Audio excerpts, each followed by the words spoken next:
कैसा महसूस कर रहे हैं?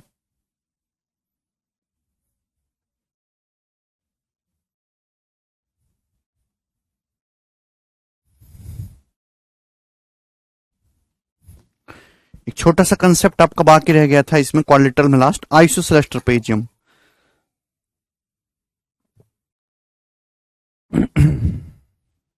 समद्विबाहु समलम चतुर्भुज। गुड इवनिंग भाई। समद्विबाहु समलम चतुर्भुज बहुत ज्यादा बड़ा नहीं है, 4-5 सवाल है, जल्दी से कर लेते हैं। आइसोसेलेस ट्रेपेजियम क्या होता है भाई? ये आइसोसेलेस ट्रेपेजियम जवाब दीजिए। तो आप कहोगे सर समद्विबाहु समलम चतुर्भुज। हिंदी वाले भाई लिख लेंगे समद्विबाहु समलम चतुर्भुज। मतलब एक ऐसा ट्रेपेजियम बनाइए जिसकी जो दो नॉन पैरेलल साइड वो बराबर हो जाएं, उसे हम क्या कहते हैं? आइसोसेलेस ट्रेपेजियम कहते हैं। तो मैं आपके सामने किस तरीके से बनाने की कोशिश करता हूं एक trapezium A B C D. मैंने आपके सामने ए बी सी डी बनाया, ठीक है भाई, ए बी सी डी। तो ट्रेपेजियम की शर्त क्या होती है? जिसमें साइड का एक पेयर पैरेलल रहे। अगर ए बी सी डी के पैरेलल है मेरे दोस्तों, है भाई, ए बी सी डी के पैरेलल है, तो ये क्या है? ये एक ट्रेपेजियम है समलम चतुर्भुज। ये है पैरेलल साइड एंड ये तो पैरेलल नहीं है, ये नॉन पैरेलल साइड। अगर नॉन पैरेलल साइड आपस में इक्वल हो जाएं, एडी बराबर बीसी इक्वल हो जाएं, तो ये जो मेरे दोस्तों ए बी सी डी है, ये जो quadrilateral A B C D है, इसी को ही हम लोग आइसोसेलेस ट्रेपेजियम कहेंगे। इसी को ही आइसोसेलेस ट्रेपेजियम समद्विबाहु समलम चतुर्भुज हम कहेंगे। आपकी बुद्धि में बात गई? समझ में आया? ठीक है ना। ये एडी और बीसी बराबर हो गया इक्वल इक्वल, इसी को हम आइसोसेलेस ट्रेपेजियम कहेंगे। समझ में आई ये बात? एक ऐसा ट्रेपेजियम एबीसीडी जिसकी नॉन पैरेलल साइड इक्वल हो जाए उसे आइसोसेलेस ट्रेपेजियम कहते हैं। क्योंकि आइसोसेलेस ट्रेपेजियम है तो ये वाला एंगल थीटा है, तो ये वाला एंगल भी थीटा होगा। आप देख पा रहे हैं कि दोनों लाइन सेम झुकाव पे झुकी हुई हैं। भाई अगर ये अलग अलग एंगल होंगे तो लाइन भी आड़ी टेढ़ी होंगी, कभी एडीबीसी बराबर हो ही नहीं पाएगा। मतलब ये एंगल थीटा है तो ये वाला एंगल भी थीटा होगा। ठीक है भाई। अगर ये एंगल थीटा है तो ये एंगल कितना होगा? ये दोनों लाइन पैरेलल हैं, ये ट्रांसवर्सल लाइन है, ये थीटा है, तो ये एंगल कितना होगा? 180 डिग्री माइनस थीटा होगा। आप बोलोगे जी ठीक है। ये एंगल थीटा है तो ये एंगल भी कितना होगा? ये भी 180 डिग्री माइनस थीटा होगा। 180 डिग्री माइनस थीटा। आप बोलोगे जी बात अच्छे समझ में आ गई, यहां तक कोई डाउट नहीं है। यानी कि यहां एंगल ए एंगल बी के बराबर है भाई, और एंगल सी जो आपको दिखाई दे रहा है वो एंगल डी के बराबर है। ठीक, कॉन्जिक्यूटिव एंगल यहां पे ये इक्वल है, ये वाले ए और बी और सी और डी इक्वल हैं। समझ में आया? अगर ध्यान से देखेंगे मेरे दोस्तों तो यहां angle A plus angle C बराबर angle B plus angle D के है, और ये कितने का है? ये 180 डिग्री का बराबर है 180 डिग्री। समझ में ये बात? Angle A plus angle C बराबर है angle B plus angle D. हां शरद, ठीक है भाई, 180 डिग्री हो रहा है। आप बोलोगे हां जी सर।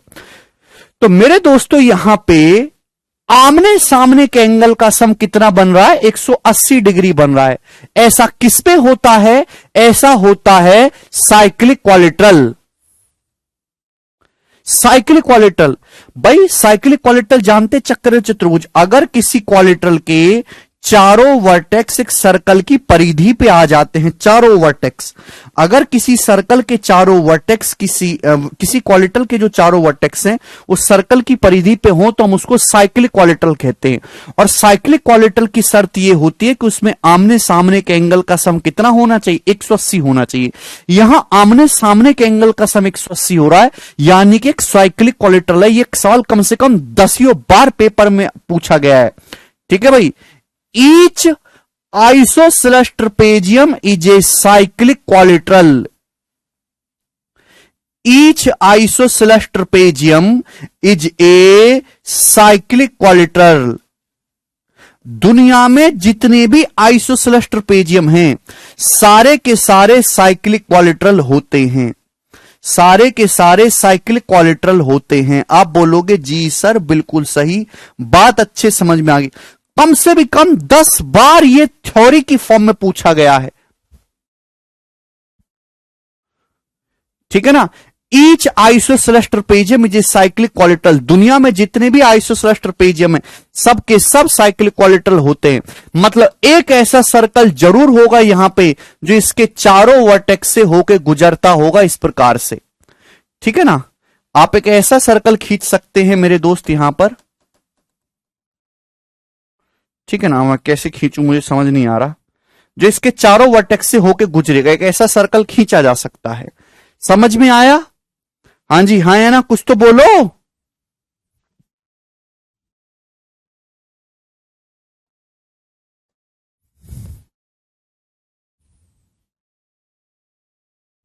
इस प्रकार से,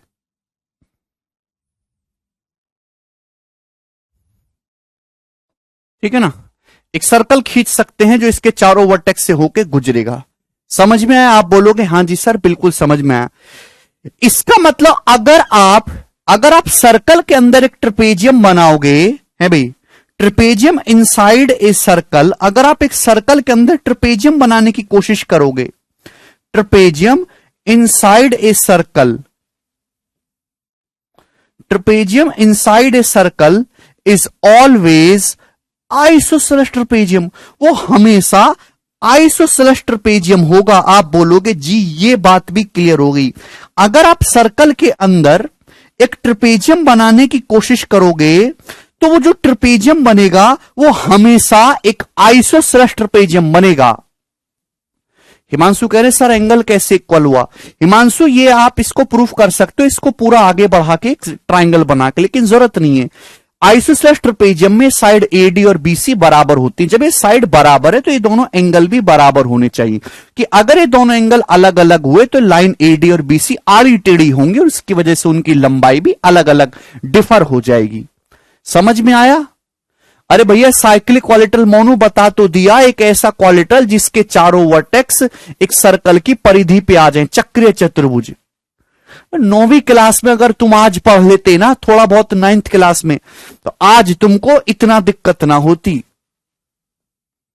न इतना समय लगता ज्योमेट्री पढ़ाने में। तुम्हारी जिंदगी के पुराने पाप पीछा नहीं छोड़ेंगे। 9th क्लास में अगर आज पढ़ लेते तो आज इतनी दिक्कत ना होती तुमको, ठीक है, कि तुमको साइक्लिक कोलेटरल भी नहीं पता है यार। हद होती है, पता ना कैसे 9वीं क्लास पास कर लिए। तो दुनिया में चूंकि आमने सामने के एंगल का सम 180 डिग्री हो रहा है तो साइक्लिक कोलेटरल होता है। जितने भी आइसोसेलेस ट्रेपेजियम है सबके सब साइक्लिक कोलेटरल होते हैं। अगर आप सर्कल के अंदर एक ट्रेपेजियम बनाने की कोशिश करोगे, सर्कल के अंदर आप एक ट्रेपेजियम बनाओगे तो ट्रेपेजियम हमेशा ही आइसोसेलेस ट्रेपेजियम बनेगा, समद्विबाहु समलंब चतुर्भुज बनेगा। ठीक है भाई, क्लियर है? आप बोलोगे हाँ जी सर बिल्कुल। हद से ज्यादा इंपॉर्टेंट बात है ना। लास्ट एक और कंसेप्ट है कि आइसोसेलेस ट्रेपेजियम के आप डायगोनल खींचोगे AC और ये दूसरा डायगोनल है BD, तो आप ध्यान से देखोगे कि आइसोसेलेस ट्रेपेजियम के दोनों डायगोनल इक्वल होते हैं, क्योंकि आप यहां पे सिमुलेट कॉन्ग्रुएंसी लगा सकते हो, कॉन्ग्रुएंसी से प्रूफ हो जाएगा। ठीक है, कि जो डायगोनल AC की लंबाई है वो डायगोनल BD की लंबाई है। आप यहां चित्र में भी देख पा रहे हो कि कोई भेदभाव नहीं हो रहा, कोई भी छोटा बड़ा नहीं है, यहां पर AC और BD इक्वल होते हैं। ठीक है भाई, ये बहुत इंपॉर्टेंट पॉइंट है कि आइसोसेलेस ट्रेपेजियम के दोनों डायगोनल इक्वल हैं। अगर डायगोनल इक्वल नहीं होंगे तो फिगर ही आड़ा टेढ़ा हो जाएगा। आड़ा टेढ़ा फिगर होने पर ये AD और BC बराबर नहीं रहेंगे। ठीक है भाई, साइक्लिक कोलेटरल सेमी सर्कल में होगा, रोहित सर्कल में एक ऐसा चतुर्भुज जिसके चारों शीर्ष एक सर्कल की परिधि पे आ जाए उसे हम चक्र चतुर्भुज कहते हैं। बात खत्म।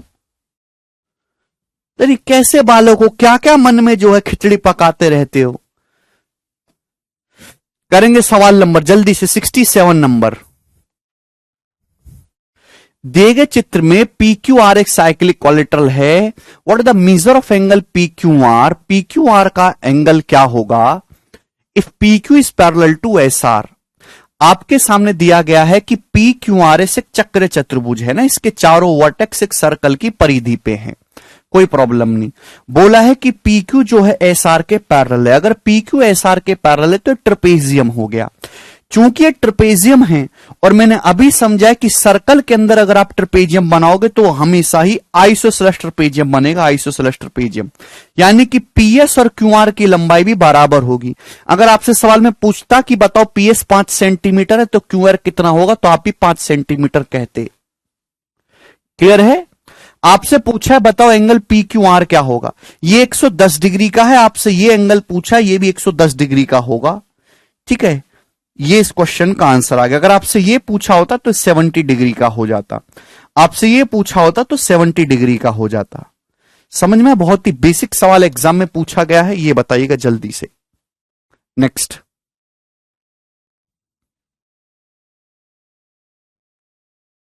बिल्कुल नहीं शिवम, जितना मैंने बोला उतना समझो, बाकी अपनी बुद्धि बिल्कुल मत लगाओ, है नहीं ज्यादा आपके पास। On a semicircle with diameter AD, chord BC is parallel to the diameter। आपके सामने मेरे दोस्त एक सेमी सर्कल है, एक अर्धवृत्त है जिसमें कॉर्ड AD BC के पैरेलल है, यानी कि क्या बन गया, ABCD एक ट्रेपेजियम बन गया। अब ये ट्रेपेजियम बन गया जो कि एक सर्कल के अंदर है, तो ये कैसा ट्रेपेजियम होगा, आइसोसेलेस ट्रेपेजियम होगा, यानी कि AB और CD इक्वल इक्वल होगा, आइसोसेलेस ट्रेपेजियम होगा। ठीक है ना? कॉर्ड AB और CD हैज लेंथ 2, AB और CD दोनों की लंबाई 2 है भाई, इसकी भी लंबाई 2 है और इसकी भी लंबाई 2 है। तो आपसे पूछा है, और AD की लंबाई 8 सेंटीमीटर है, AD की लंबाई 8 है, तो आपसे पूछा गया है बताओ BC की लंबाई क्या होगी। बहुत ही बेसिक क्वेश्चन है। चलिए, ये बात सभी को समझ में आ गई? यस हिमांशु? ना, बुद्धि का इस्तेमाल करिए। जैसे मैं आपके सामने एक आइसोसेलेस ट्रेपेजियम बनाने की कोशिश करूं, अगर मैं आपके सामने, देखिए मैंने मेंसुरेशन 2D का मैक्सिमम पोर्शन ज्योमेट्री में ही साथ साथ करवा दिया है। ठीक है, अब मैं इसके बाद अगर आपको मेंसुरेशन 2D पढ़ाऊंगा तो मैं हवा में पढ़ाऊंगा, क्योंकि मैंने सारे कंसेप्ट, सारी थ्योरी ज्योमेट्री में पढ़ा दी है। तो वहां जो है गधों की तरह चिल्लाना मत, कैसा कैसा कैसा कैसा चिल्लाना, तो वहीं लिटा लिटा के तुमको मारूंगा मैं, खूनम खान कर दूंगा। इतना समय इसलिए दिया है कि मेंसुरेशन 2D को हवा में उड़ा सकें, ABCD। और आजकल बहुत सवाल आते हैं 2D मेंसुरेशन से, तो कचरो जब वो पढ़ो तो रिवीजन करके आना। मैं आपके सामने एक आइसोसेलेस ट्रेपेजियम पढ़ाता हूं, ABCD मैंने आइसोसेलेस ट्रेपेजियम बनाया, तो यहां AD और BC इक्वल है, इक्वल है। बात समझ में आई? आप बोलोगे जी।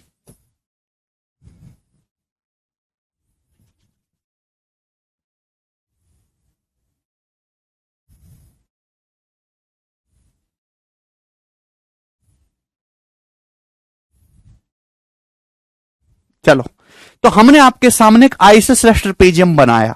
दोस्त, अगर मैं यहां से परपेंडिकुलर डालूं, एक ध्यान से समझने की कोशिश करेगा, अगर मैं यहां से परपेंडिकुलर डालता हूं 90 डिग्री, ये DP, और मैंने यहां से परपेंडिकुलर डाला दोस्त आपके सामने, इसे पूरा डाल के दिखा देता हूं अभी, ये CQ, तो आपको यहां पे दो राइट एंगल ट्राइंगल दिखाई दे रहे हैं, दो समकोण त्रिभुज दिखाई दे रहे हैं। आपको यहां पे दो राइट एंगल ट्राइंगल दिखाई दे रहे हैं, आप बोलोगे जी बिल्कुल दिखाई दे रहे हैं। तो मेरे दोस्तों, अगर ये लेंथ B है तो यहां से यहां तक की ये लेंथ भी B होगी। समझ में आया? आप बोलोगे जी। ठीक है ना, डिटेल में समझा रहा हूं, सवालों में ये डायरेक्ट लिखेंगे। ये लेंथ B है तो ये भी B होगी, बिल्कुल इसके पैरेलल है भाई। इस लेंथ को मेरे दोस्तों मैंने यहां से यहां तक की इस लेंथ को मैंने A मान लिया कि ये जो पैरेललोग्राम की, सॉरी इस ट्रेपेजियम की जो पैरेलल साइड है वो A और B है। आपको यहां पे दो राइट एंगल ट्राइंगल दिखाई दे रहे हैं। अगर ध्यान से देखेंगे, ये दोनों राइट एंगल ट्राइंगल एक दूसरे के कॉन्ग्रुएंट सर्वांग सम है। भाई ये बताया मैंने कि आइसोसेलेस ट्रेपेजियम में ये एंगल थीटा है तो ये भी एंगल थीटा है, तो ये दोनों राइट एंगल ट्राइंगल सिमिलर हो गए ना, तीनों एंगल बराबर हो गए, दोनों राइट एंगल है, ये थीटा, तीसरा एंगल भी सेम होगा। जब ये सिमिलर है और दोनों का हाइपोटेनस बराबर है। भाई 90 डिग्री के सामने एडी, 90 डिग्री के सामने बीसी, तो दोनों का हाइपोटेनस बराबर है, यानी कि ट्राइंगल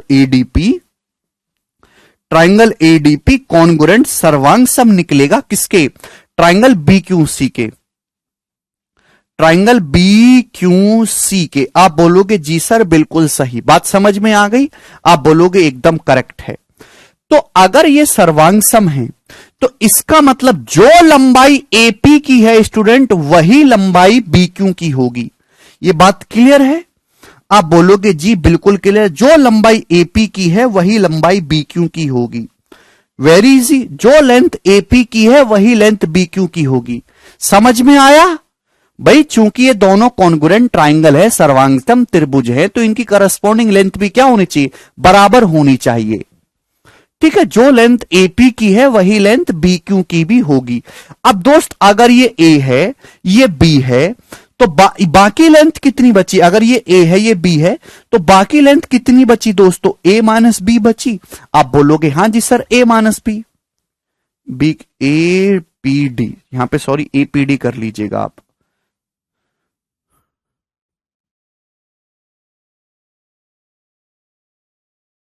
ठीक है जी, हां भाई ये ए है, ये बी है, तो बाकी लेंथ कितनी बची? ए माइनस बी, और ये दोनों बराबर बराबर है। इसका मतलब ये क्या होगा? ये ए माइनस बी का आधा होगा और ये भी ए माइनस बी का आधा होगा। आप बोलोगे जी सर बिल्कुल सही, बात एकदम फिट है। ये भी ए माइनस बी बटे 2 होगा और ये लेंथ भी ए माइनस बी बटे 2 होगी। बिल्कुल हो सकता है दीपक। समझ में आ गया स्टूडेंट्स? किसी को कोई डाउट तो नहीं अब इसमें? यानी कि एपी और बीक्यू की जो लेंथ होगी वो ए माइनस बी बटा 2 होगी। क्लियर है प्यारे बच्चों? आप बोलोगे जी सर बिल्कुल सही। हाँ, नाउ मेरे प्यारे भाई ये क्या है? ये है ट्रेपेजियम की हाइट h, ये ट्रेपेजियम की हाइट है, हाइट। आप बोलोगे जी सर बिल्कुल सही। हाइट का क्या मतलब होता है? हाइट का मतलब होता है पैरेलल साइड के बीच की डिस्टेंस। तो ये जो है पैरेलल साइड के बीच की डिस्टेंस है। अगर आपको डायगोनल की लंबाई निकालनी है स्टूडेंट, डायगोनल, सपोज आपको डायगोनल निकालना है बीडी की, पेपर में सवाल आता है डायगोनल की लंबाई निकालने के लिए। तो अगर आपको स्टूडेंट ये डायगोनल की लंबाई निकालनी है तो पाइथागोरस से आप डायगोनल की लंबाई निकाल सकते हो।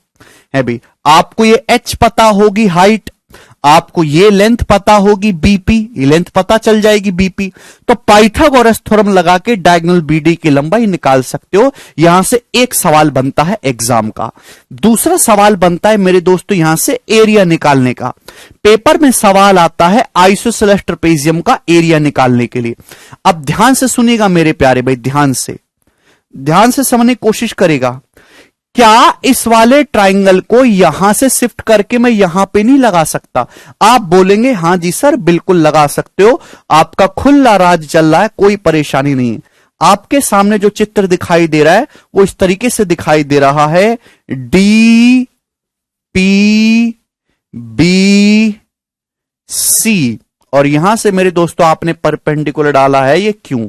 आप बोलोगे हां जी सर। अगर मैं इस ट्राइंगल को यहां से छुटा के यहां शिफ्ट कर दूं तो मेरे प्यारे भाई आप कहोगे सर ये ट्राइंगल इस प्रकार से यहां पे सेट हो जाएगा। ठीक है, तो ये बताइए स्टूडेंट ये क्या बन जाएगा? ये एक रेक्टेंगल, ये एक आयत बन जाएगा। ये क्या बन जाएगा मेरे प्यारे भाई? ये एक रेक्टेंगल बन जाएगा। समझ में आया? आप बोलोगे हां जी सर, क्योंकि एंगल कितने डिग्री का होगा? 90 डिग्री का। ये एंगल भी कितने डिग्री का होगा? 90 डिग्री का। तो ऐसा करने से अगर आप इस ट्राइंगल को शिफ्ट करके रोटेट करके यहां पे चिपका दो तो बिल्कुल यहां पे चिपक जाएगा। तो क्या बन जाएगा? एक रेक्टेंगल बन जाएगा। तो अगर आप इस रेक्टेंगल का एरिया निकाल लोगे, इस आयत का क्षेत्रफल निकाल लोगे, तो आइसोसेलेस ट्रेपेजियम का एरिया भी आ जाएगा। आप बोलोगे जी।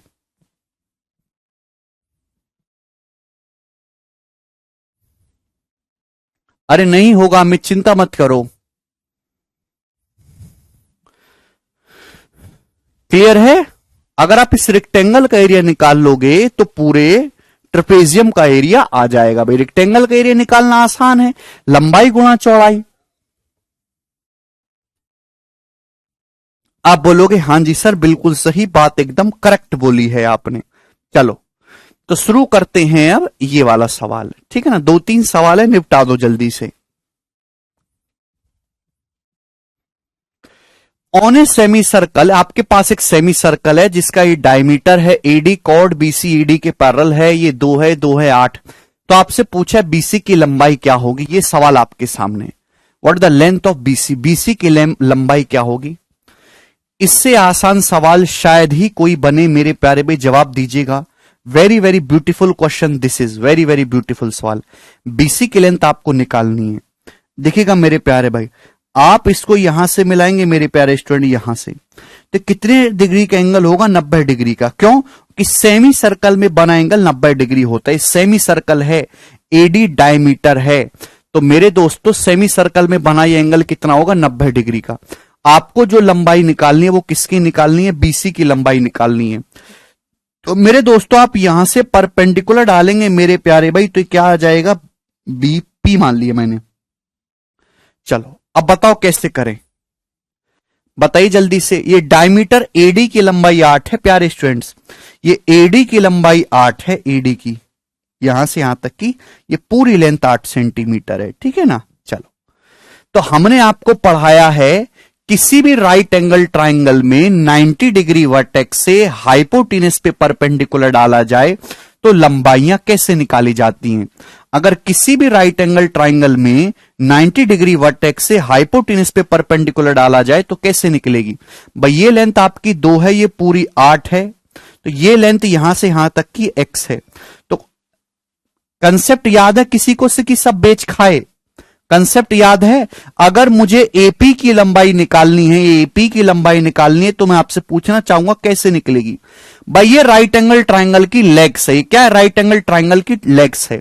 लेग्स का स्क्वायर कैसे निकालोगे, हाइपोटेनस पे कूद जाओ, हाइपोटेनस पे पहले छोटी छलांग लगाएंगे एपी, छोटी छलांग एपी, फिर पूरी छलांग लगाएंगे, पूरी छलांग एडी। पूरी छलांग एडी कितनी की होगी, 8। तो एपी की वैल्यू आ जाएगी 4/8 यानी कि 0.5। एपी की जो लेंथ है 0.5 सेंटीमीटर होगी। मुझे लगता है आपको बात समझ में आई होगी, ठीक है ना। एपी की जो लंबाई होगी 0.5 सेंटीमीटर होगी। यस और नो आप बोलोगे हां जी सर बिल्कुल होगी। अब कुछ तो बोलो, राइट एंगल ट्राइंगल है, 90 डिग्री वर्टेक्स से हाइपोटेनस पे परपेंडिकुलर डाले, 10वीं थ्योरम मैंने आपको बताई है। तो 2 का स्क्वायर क्या होगा, छोटी छलांग मारो एपी, फिर पूरी छलांग मारो एडी, एपी गुणा एडी। एडी डायमीटर तो 8 दे रखा, एपी की लंबाई आ जाएगी 0.5।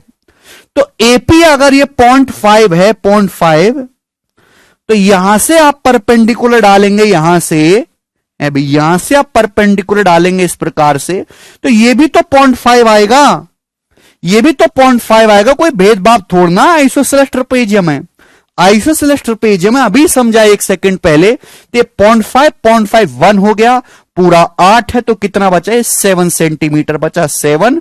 तो बीसी की जो लेंथ है ये आपसे पूछी गई है, ये भी 7 सेंटीमीटर आएगी। यही इस क्वेश्चन का आंसर था। ऑप्शन नंबर बी करेक्ट है। वेरी इजी सवाल।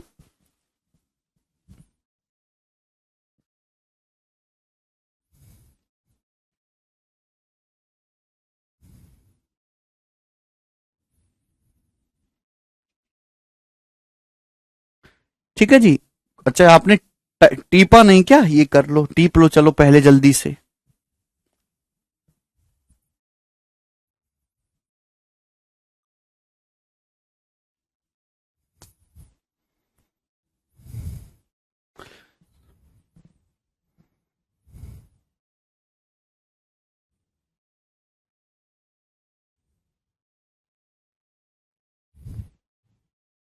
ये रहा 4/8 भवेश। कंसेप्ट कॉपी कर लो जल्दी से। हां जी बिल्कुल आदित्य, टिप लिया। चलो सब 9वीं क्लास की किताब में दे रखा है बेटा। ये रहा ना, यहां से ये थ्योरी लगाई, 4 2 का स्क्वायर 4, 4/8 का मतलब 1/2, 1/2 का मतलब 0.5, 0.5 इसका आंसर हो जाएगा। ठीक है, एपी की लंबाई हो जाएगी। ठीक है जी, ये बताइए अगला नेक्स्ट क्वेश्चन। सवाल है आपके सामने 69। भाई ये सवाल को पता नहीं, एसएससी से कुछ पर्सनल प्यार है, ये जो सवाल है सेम डाटा के साथ उन्होंने डाटा भी नहीं बदला है, ये एसएससी ने अपने हर एग्जाम्स में दे रखा है, चाहे सीएचएसएल का हो, चाहे सीजीएल हो, चाहे एमटीएस हो, सब किसी में दे रखा है। करो। सर यहां पर भी तो राइट एंगल उसी कंसेप्ट लगा सकते हैं, a माइनस बी बटे 2। बेटा जब बी ही पता नहीं है तो लगाएंगे कैसे? जब आपको साइड बीसी का ही पता नहीं है वो तो निकालनी है, ठीक है, चलेगा।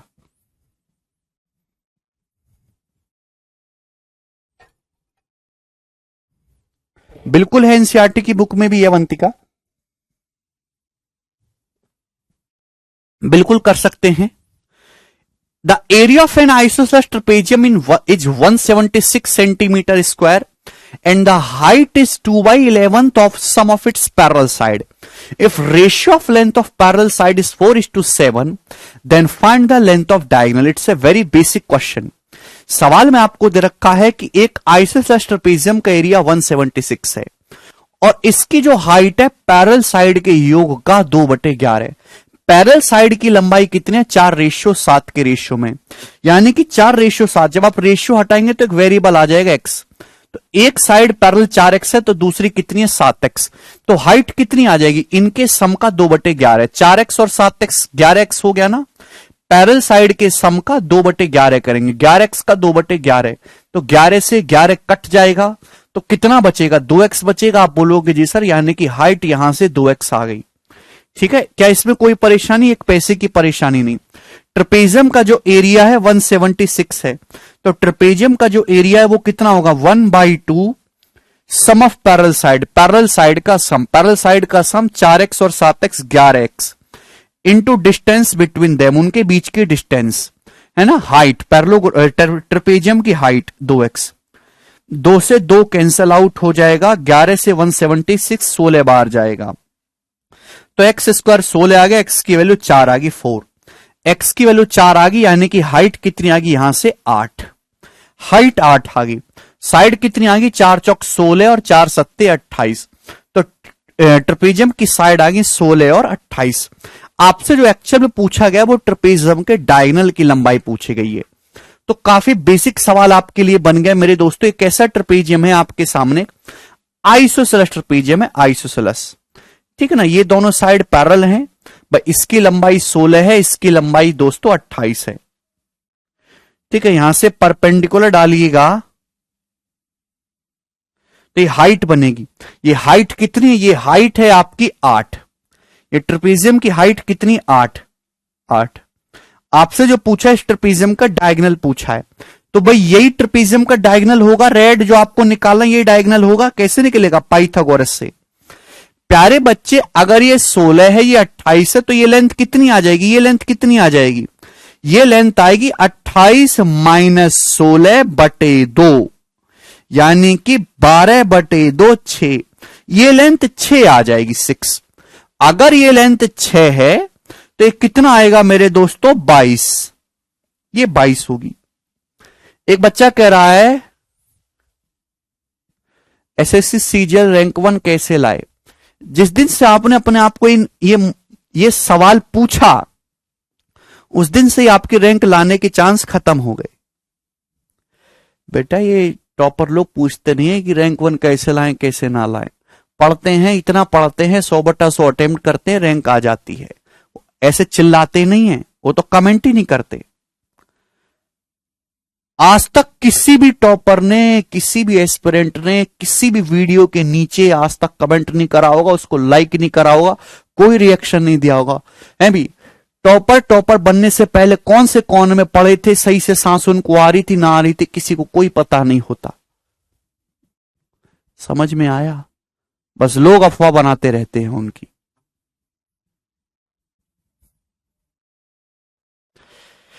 ठीक है भाई, तो आपके सामने आइसोसेलेस ट्रेपेजियम है जिसकी पैरेलल साइड एक 16 है, एक 28 है। तो आप यहां से परपेंडिकुलर डालेंगे, इसकी हाइट है 8। तो ये कितना बचेगा? तो 28 माइनस 16/2 यानी कि 12/2 6 तो कितना आ जाएगा? 22 आ जाएगा। तो आपसे ये डायगोनल यहां से पूछा गया, ये वाले डायगोनल तो कैसे आएगा? पाइथागोरस से। भाई 8 और 22 दोनों में 2 छुपा हुआ है तो 2 तो आएगा ही आएगा। अभी अब 22 में क्या है, 2 का 11 गुना है, 11 का स्क्वायर 121, ये 2 का 4 गुना है, 4 का स्क्वायर 16, यानी कि रूट 137। तो 2√137 इस क्वेश्चन का आंसर है, ऑप्शन नंबर ए करेक्ट है। लकी कह रहे 2x कैसे, लकी सवाल पढ़ो ना, क्वेश्चन को ढंग से पढ़ो। इसकी ऊंचाई इसकी दोनों समांतर भुजाओं के योगफल का 2/11 गुना है। हाइट जो है पैरेलल साइड के सम का 2/11 है। पैरेलल साइड मैंने 4x और 7x मानी है, तो पैरेलल साइड का सम 11x होगा। 11x का 2/11 करना है तो 2x ही तो बचेगा। सवाल को ढंग से क्यों नहीं पढ़ते? अरे x का मान जब 4 आ गया तो हाइट 2 चौक 8 हो गई, क्यों नहीं यार, कैसे बालक हो बिल्कुल है। अबे तुमको चश्मा लग रहा है क्या? अबे सब कुछ तो सवाल में लिखा हुआ है भाई।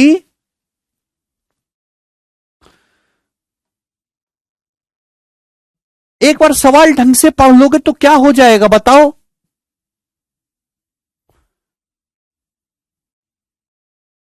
सवाल में दे रखा है एक आइसोसेलेस ट्रेपेजियम का एरिया 176 है, इसकी जो हाइट है पैरेलल साइड के सम का 2/11 टाइम्स है। पैरेलल साइड का रेशियो 4:7 है, तो डायगोनल की लंबाई पूछी है। अब देखिए आइसोसेलेस ट्रेपेजियम के दोनों डायगोनल बराबर होते हैं। मैंने आपको समझाया कि डायगोनल निकालने के लिए ये राइट एंगल का कंसेप्ट इस्तेमाल करते हैं हम लोग। और साइड का रेशियो 4:7 दिया है, तो रेशियो हटाएंगे वेरिएबल आ जाएगा 4x और 7x। तो हाइट क्या आएगी 4x 7x, 11x का 2/11 यानी कि 2x, ये हाइट आ गई। तो ट्रेपेजियम का एरिया क्या होता है 1/2 sum of parallel side into distance between them. तो ये x 4 आ गया, तो ये साइड 16 आ गई, 28 आ गई, हाइट 8 आ गई। ठीक है भाई, यहां से आप ये परपेंडिकुलर डालोगे तो ये लेंथ कितनी आ गई 28 माने 16/2 6 6 तो 22 बचेगा।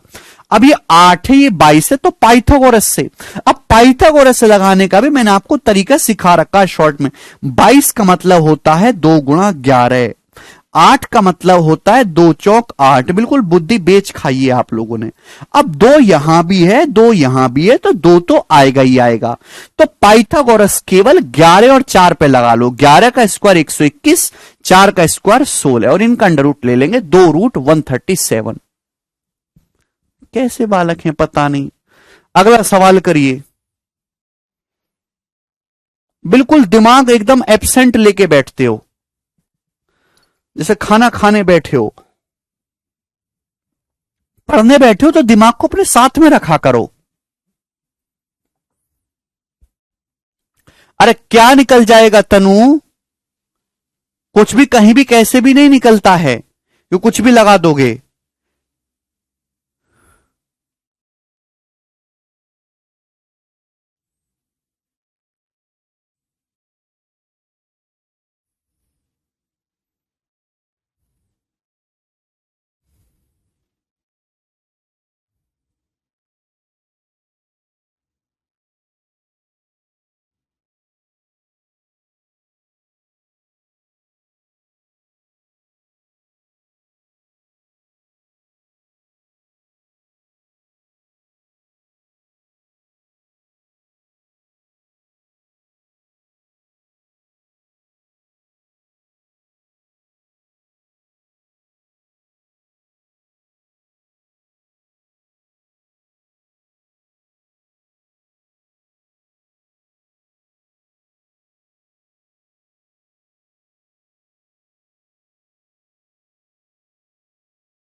चलिए एक आइसोसेलेस ट्रेपेजियम में एडी बीसी के बराबर है, AB 23 है, CD 8 है, BC और AD 12.5 है, तो ट्रेपेजियम का एरिया क्या होगा? This is one of the most important सवाल।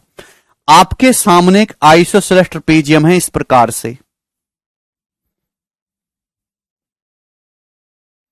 ये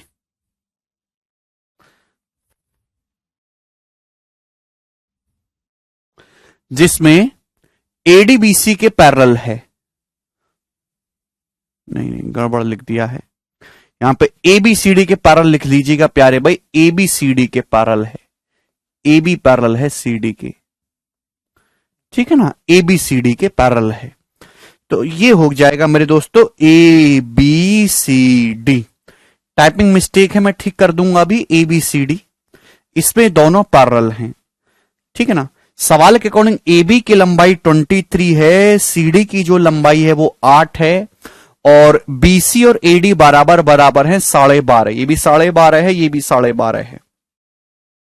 तो आपसे पूछा ट्रेपेजियम का एरिया क्या होगा? This is one of the most important question जो कई बार पेपर में आता है। करो, चलिएगा, ये बात समझ में आई कैसे करेंगे? तो हमने क्या सीखा? हमने सिखाया कि आप यहां से ना परपेंडिकुलर डाल दो दोस्तों 90 डिग्री पे, यहां से भी आप परपेंडिकुलर डाल दीजिए 90 डिग्री पे। आप बोलोगे जी सर बिल्कुल सही, बहुत बढ़िया से डाल देंगे परपेंडिकुलर। आप बताओ ये लेंथ कितनी आ जाएगी दोस्तों, ये वाली जो लेंथ है कितनी आ जाएगी? तो आप कहोगे सर 23 - 8/2, यानी कि कितना? 15/2 7.5, ये लेंथ 7.5 आ जाएगी, 7.5। तो आप मुझे बताओ इस हाइट क्या हो जाएगी?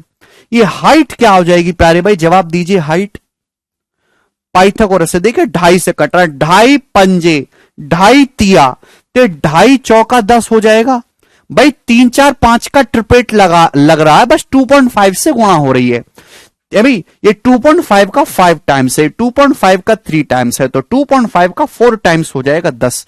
तो ये हाइट 10 आ गई, 10 आ गई। तो आप बताओ अगर ये 7.5 है, यहां से यहां तक की लेंथ, AP 7.5 है, तो कितना बचेगा?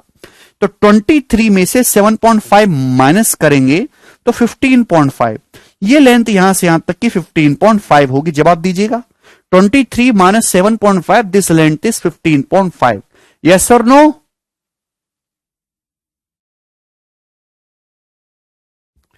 ठीक है भाई, आप बोलोगे जी सर बिल्कुल सही। आपको इसका एरिया निकालना, मैंने आपको डायरेक्ट कंसेप्ट क्या सिखाया कि आपको यहां पे फॉर्मूला लगाने की जरूरत नहीं है। इसे ट्राइंगल को यहां से उठा के जस्ट यहां शिफ्ट कर दीजिए, तो रेक्टेंगल बन गया। मुझे इस रेक्टेंगल का एरिया निकाला। रेक्टेंगल का एरिया लंबाई गुणा चौड़ाई, ये लंबाई कितनी है? 15.5, ये हाइट चौड़ाई कितनी होगी? 10, तो 15.5 गुणा 10 यानी कि 155, 155 इस क्वेश्चन का आंसर था। बी ऑप्शन करेक्ट है। खत्म सवाल।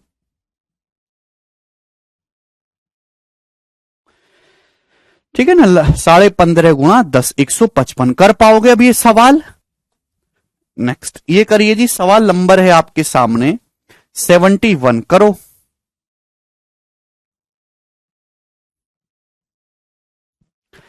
एक ट्रेपेजियम ABCD में,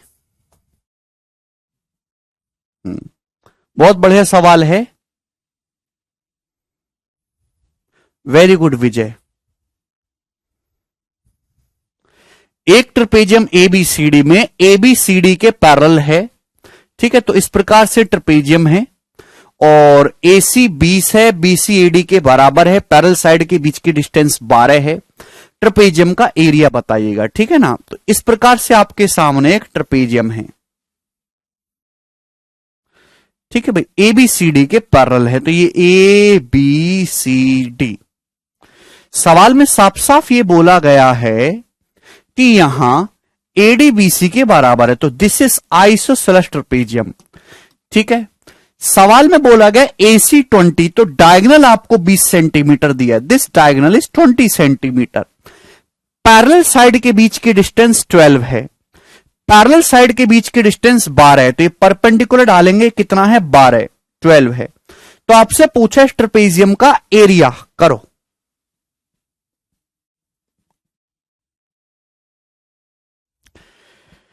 अगर ये 20 है, ये 12 है, तो ये कितना आ जाएगा? यहां से यहां तक की लेंथ 16 आ जाएगी। पाइथागोरस से 12 16 20 ट्रिपलेट है, 12 16 20। आपको निकालना है इस ट्रेपेजियम का एरिया। तो भाई इस ट्राइंगल को यहां से छुटा के यहां शिफ्ट कर देंगे, कोई परेशानी है क्या? नहीं। तो मुझे इस रेक्टेंगल का एरिया निकालना, इस आयत का। इस आयत का क्षेत्रफल क्या होता है? लंबाई गुणा चौड़ाई। ये 16 है, ये 12 है, तो 16 गुणा 12 यानी कि 192 इस क्वेश्चन का आंसर हो जाएगा। सी ऑप्शन यहां पर करेक्ट है। बहुत ही बेसिक सवाल था ये भी। नहीं शिवम, जो मैंने, अगर ऐसा कुछ होता तो मैं लिखवा था। समझ में आ गया प्यारे स्टूडेंट्स? आप बोलोगे जी लास्ट सवाल है, करेंगे। लास्ट नहीं है अभी, 2 क्वेश्चन है, दोनों ही बहुत शानदार सवाल हैं। ठीक है ना, लास्ट ही है, करो।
आया? बिल्कुल दे सकते हैं निधि। एबीसीडी एक आइसोसेलेस ट्रेपेजियम है, बहुत ही अच्छा सवाल है ये, एकदम जबरदस्त, जिसमें एडीबीसी के पैरेलल है। E is the mid point of B E. ठीक है, तो मैं आपके सामने दोस्तों एक ट्रेपेजियम बनाता हूं इस प्रकार से। बढ़िया क्वेश्चन है।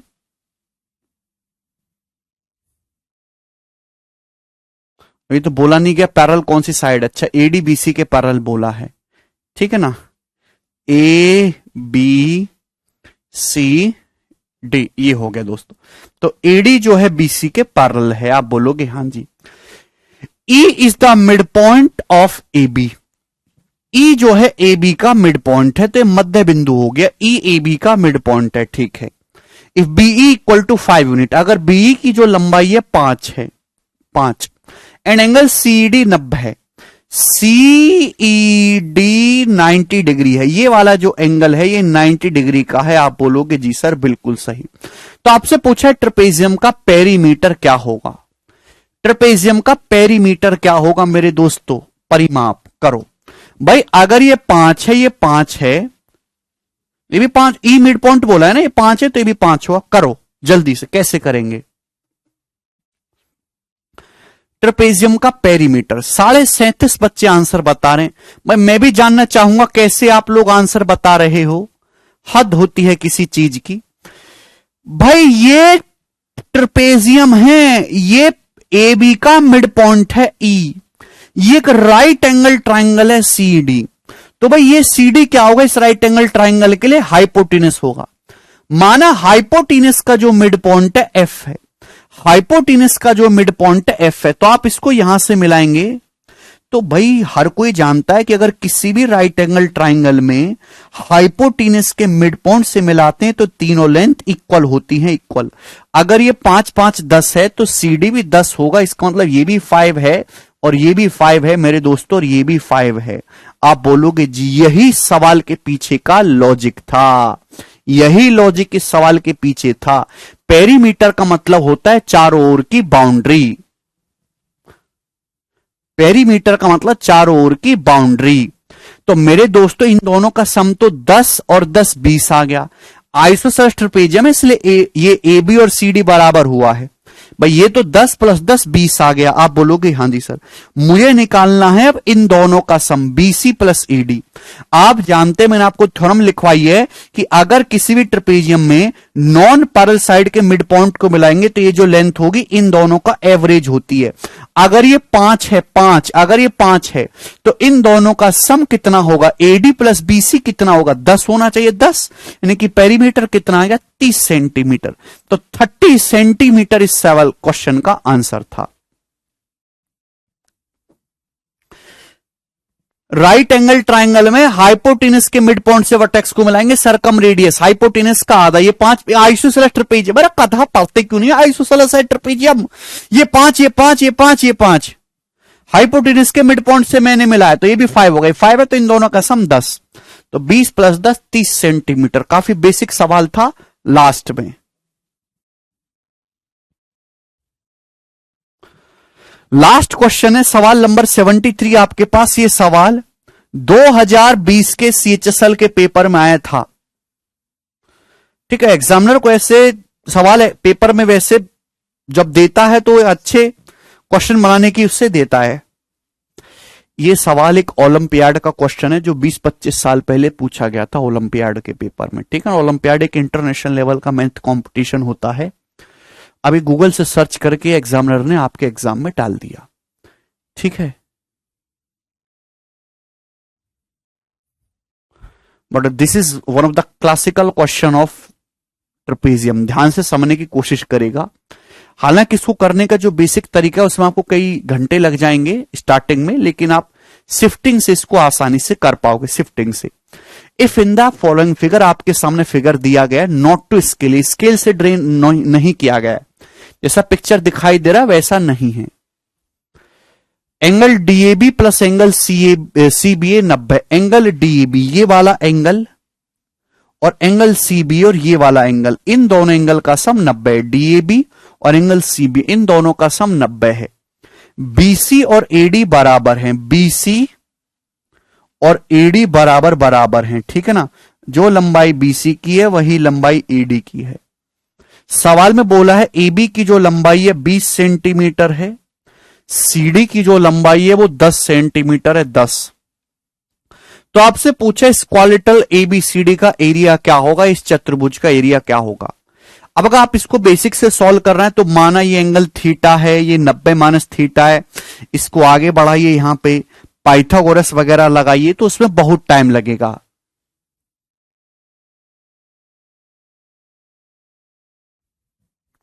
अरे कोई फर्क नहीं पड़ता जीत भाई, छोड़ो।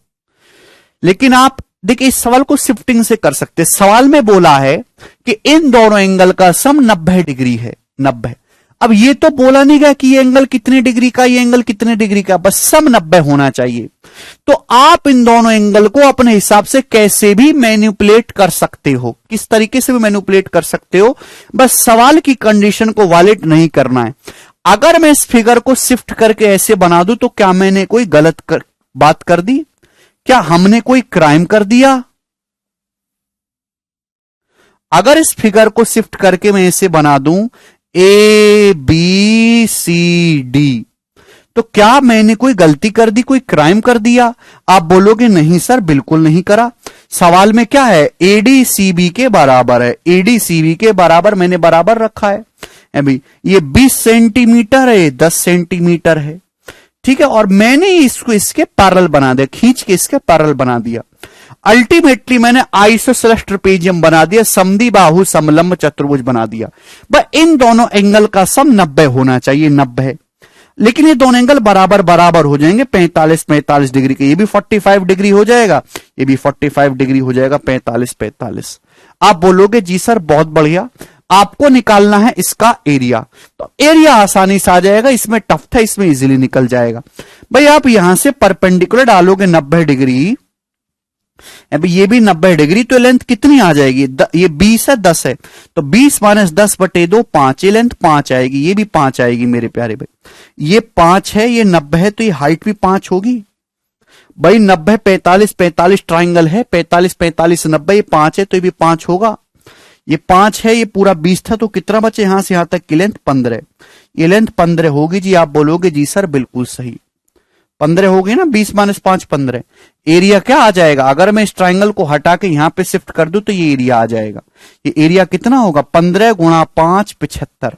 75 इस क्वेश्चन का आंसर है, 75 सेंटीमीटर स्क्वायर।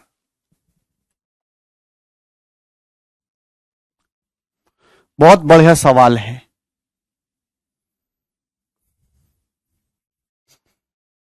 हमें लगता है कि ये बात आपको अच्छी तरीके से समझ में आई है। ठीक है भाई, कोई तकलीफ? भाई बीच में एक आध सवाल छूटा है क्या स्टूडेंट्स?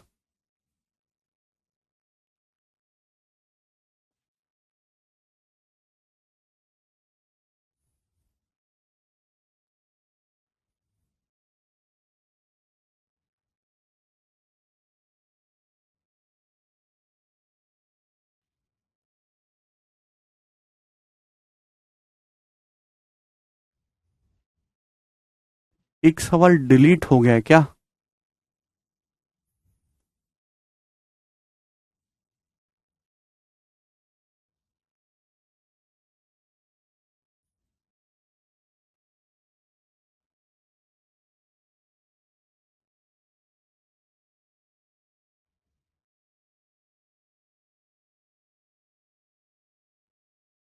चलो, ये सर 63 नंबर और 63 नंबर क्वेश्चन छूटा है, लेकिन 63 तो यहां हमने करवाया हुआ है। शीट काटने में कोई प्रॉब्लम हुई है ना? शीट की कटिंग में? एक सेकंड होल्ड करो, मैं चेक करता हूं।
हाँ यस, एक दो क्वेश्चन छूट गया लेकिन वो आसान है, उसको आप कर लोगे खुद से, कोई बहुत ज्यादा डिफिकल्ट नहीं है, वो आप खुद से ट्राई कर लेना, हो जाएगा। चलिए देख लिया मैंने। नाउ अब हम अगला चैप्टर स्टार्ट करेंगे मेरे दोस्तों, लास्ट है सर्कल। हिंदी में हम लोग इसको कहते हैं व्रत। सब लोग अपनी कॉपी में हेडिंग डालेंगे मेरे दोस्तों, व्रत।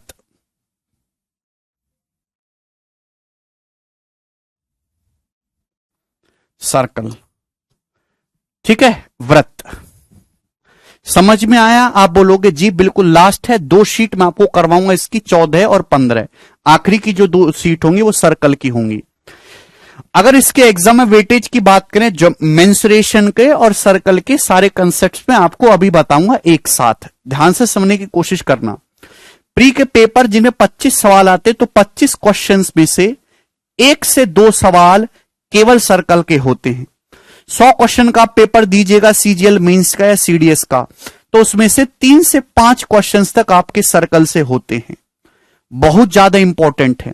आप सीपीओ का पेपर दीजिएगा तो 50 क्वेश्चन में से उसमें भी 2 से 4 क्वेश्चन तक आपके केवल सर्कल से होते हैं।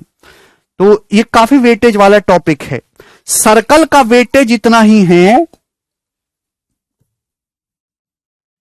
ठीक है भाई, सर्कल का वेटेज पेपर में इतना ही है जितना अर्थमेटिक में टाइम स्पीड एंड डिस्टेंस का। टाइम स्पीड एंड डिस्टेंस बहुत पहाड़ जैसा टॉपिक है। टाइम स्पीड एंड डिस्टेंस पढ़ो, बोट एंड स्टीम पढ़ो, ट्रेन पढ़ो, दुनिया भर का मिसलेनियस पढ़ो, उससे भी उतने ही सवाल आते हैं और सर्कल से भी इतने ही सवाल आते हैं। तो सर्कल का जो वेटेज है अर्थमेटिक के बहुत बड़े चैप्टर के बराबर है अकेला, ठीक है। 2 शीट मैं आपको कराऊंगा, हद से ज्यादा इंपॉर्टेंट टॉपिक है, इसको आप बिल्कुल हल्के में मत लें, ठीक है भाई। हमको चैप्टर को उसके वेटेज के हिसाब से पढ़ना है कि इसका पेपर में वेटेज क्या है। इसका पेपर में वेटेज काफी ज्यादा है, ठीक है दोस्त। समझ में आया कि नहीं आया? हद से ज्यादा इंपॉर्टेंट टॉपिक है। अगर इसमें ज्योमेट्री और मेंसुरेशन के सवाल इंक्लूड कर दिया जाए तो time and work plus time speed and distance मिला के अकेला सर्कल बनता है, इतना महत्वपूर्ण ये टॉपिक है। चलेगा, तो सबसे पहले मैं आपको सर्कल के कंसेप्ट बताऊंगा, इसकी थ्योरी, फिर हम उस पर बेस सवाल करेंगे, ठीक है ना। तो आज मैं आपको कंसेप्ट बताता हूं। सीडीएस तो जो है सर्कल के बिना आप निकाल ही नहीं सकते, इतना ज्यादा 10-10 सवाल आ जाता है सीडीएस में। समझ में आया? हां जी,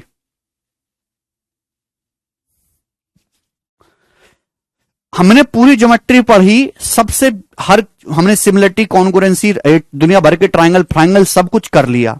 सबसे ज्यादा इंपॉर्टेंट पूरी ज्योमेट्री में सर्कल ही है, ठीक है दोस्त। चलो शुरू करते। तो सर्कल होता क्या है? सर्कल क्या होता है? सर्कल कोई मुझे बताएगा इस दुनिया में कि सर्कल क्या होता है? देखिएगा प्यारे बच्चे, ये एक पॉइंट है, ये एक पॉइंट है मेरे दोस्तों ओ। आप बोलोगे हां जी सर बिल्कुल सही, एक पॉइंट है ओ। तो मेरे प्यारे भाई, सर्कल एक ऐसे पॉइंट का लोकस जिसकी एक फिक्स पॉइंट से डिस्टेंस हमेशा बराबर रहे। एक ऐसे पॉइंट का मेरे दोस्तों लोकस जिसकी एक फिक्स पॉइंट से जो डिस्टेंस है मेरे दोस्तों वो हमेशा बराबर रहे, उसको हम क्या कहते हैं? सर्कल कहते हैं। सर्कल एक ऐसे पॉइंट का लोकस है जिसकी एक फिक्स पॉइंट से डिस्टेंस बराबर रहे। तो मेरे दोस्तों ये एक सर्कल है, और यहां मेरे दोस्तों एक सर्कल का सेंटर जिसे हम कहते हैं केंद्र। ये ओ क्या होता है? ओ को हम कहते हैं सर्कल का सेंटर या फिर वृत्त का केंद्र। सर्कल एक ऐसे बिंदु का बिंदु पथ है, एक ऐसे बिंदु का रास्ता है जिसकी एक फिक्स पॉइंट से डिस्टेंस हमेशा बराबर होती है। तो भाई सर्कल का जो सेंटर है वो फिक्स पॉइंट है जो नहीं बदलता। आप सर्कल की परिधि पे कोई भी पॉइंट ले लो, कोई भी पॉइंट ले लो पी, उस पॉइंट की हमेशा सर्कल से जो डिस्टेंस है सर्कल के सेंटर से वो बराबर रहेगी मेरे दोस्तों, बराबर। ये आर है, ये लेंथ भी आर है भाई, ये लेंथ भी आर है। आप बोलोगे हां जी सर बिल्कुल सही, ये लेंथ भी आर है। तो यानी कि एक ऐसे बिंदु का रास्ता, सर्कल बहुत सारे बिंदुओं से मिलकर बना है ना, इस सर्कल पे आप कहीं भी कोई बिंदु ले लो तो वो ऐसे बिंदुओं का रास्ता है जिसकी सर्कल के सेंटर से जो डिस्टेंस है बराबर होती है, और उसी डिस्टेंस को हम सर्कल की रेडियस बोलते हैं। आप बोलोगे हां जी सर बिल्कुल करेक्ट। सर्कल को ड्रॉ करने के लिए आपको 4 पॉइंट की जरूरत होती है। आपके पास एक फिक्स पॉइंट है O और 3 पॉइंट आपको दे रखे इससे बराबर दूरी पर। एक पॉइंट A है अभी, एक पॉइंट दोस्त आपका इस प्रकार से B है इस प्रकार से, और एक जो पॉइंट है वो आपका इस प्रकार से C है। तो सर्कल खींचने के लिए आपको 4 बिंदुओं की आवश्यकता होती है। अगर आपके सामने कोई भी एक ऐसा अरेंजमेंट दे रखा है कि एक फिक्स पॉइंट है O और इस पॉइंट O से 3 डिस्टेंस आपको बराबर दे रखी है, OA बराबर OB बराबर OC। लाइन खींचने के लिए कितने पॉइंट चाहिए? 2 पॉइंट। 2 अलग अलग पॉइंट पता, उनको मिला दो, लाइन खिंच जाएगी।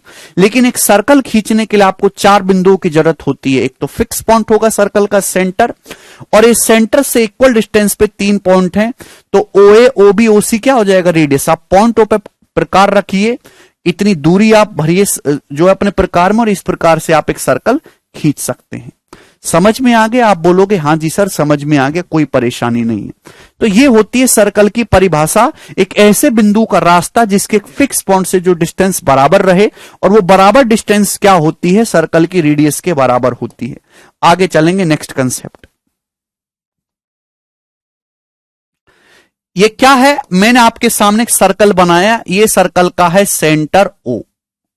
नाउ मेरे दोस्तों, अगर आप सर्कल की सरकमफ्रेंस, ये क्या होती है? ये होती है सर्कल की सरकमफ्रेंस। ये जो बाउंड्री है ना, ये होती है सर्कल की सरकमफ्रेंस, या फिर हिंदी में हम इसको कहते हैं परिधि। क्या कहते हैं हिंदी में हम लोग इसको? परिधि, सरकमफ्रेंस। आप बोलोगे जी सर बिल्कुल समझ में आया। सर्कल की सरकमफ्रेंस पे आप किन्हीं भी 2 पॉइंट को मिला दो, किन्हीं भी 2 पॉइंट को मिला दो, सर्कल पे किन्हीं भी 2 पॉइंट को मिला दो परिधि पे, तो उस लाइन को हम कहते हैं सर्कल की कॉर्ड या फिर जीवा। कॉर्ड यानी कि मेरे दोस्तों जीवा। आप बोलोगे जी सर बिल्कुल सही, जीवा। सर्कल की परिधि पे स्थित किन्हीं भी 2 बिंदुओं को मिला दीजिए तो वो सर्कल की कॉर्ड यानी कि जीवा कहलाती है। आप बोलोगे हां जी सर बिल्कुल सही। फिर से दोस्त, मैंने आपके सामने एक सर्कल बनाया है, ये सर्कल का सेंटर है दोस्तों O। ठीक है, आप बोलोगे हां जी सर बढ़िया है। तो मेरे दोस्तों, एक ऐसी कॉर्ड, एक ऐसी जीवा भी खींची जा सकती है जो सर्कल के सेंटर से पास करे। आप बोलोगे हां जी सर बिल्कुल सही। यहां पे आप देख पा रहे हैं ये AB। तो मेरे दोस्तों, एक ऐसी जीवा है जो सर्कल के सेंटर, इस वृत्त के केंद्र से होके गुजरती है। आप बोलोगे हां जी सर। इसको हम कहते हैं सर्कल का डायमीटर यानी कि व्यास। डायमीटर भी सर्कल की एक कॉर्ड ही होता है। भाई मैंने आपको कॉर्ड की क्या परिभाषा बताई कि सर्कल की परिधि पे किन्हीं 2 बिंदुओं को मिला दो, वो सर्कल की कॉर्ड कहलाती है। तो डायमीटर भी एक टाइप की कॉर्ड होती है जो सर्कल के सेंटर, केंद्र से होके गुजरती है। डायमीटर जो होती है मेरे दोस्तों, वो सर्कल की लॉन्गेस्ट कॉर्ड होती है, सबसे बड़ी जीवा होती है। डायमीटर जो होता है वृत्त की लॉन्गेस्ट कॉर्ड होती है, सबसे बड़ी जीवा होती है। आप बोलोगे हां जी सर बिल्कुल सही, बात समझ में आ गई। और डायमीटर जो होता है भाई, OA और OB बराबर होगा कि नहीं? भाई OA भी सर्कल की रेडियस है, ये OB भी सर्कल की रेडियस है। डायमीटर जो होता है वो रेडियस का दुगुना होता है, वृत्त की त्रिज्या का दुगुना।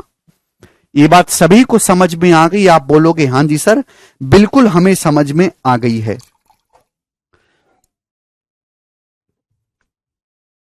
कोई भी परेशानी नहीं है।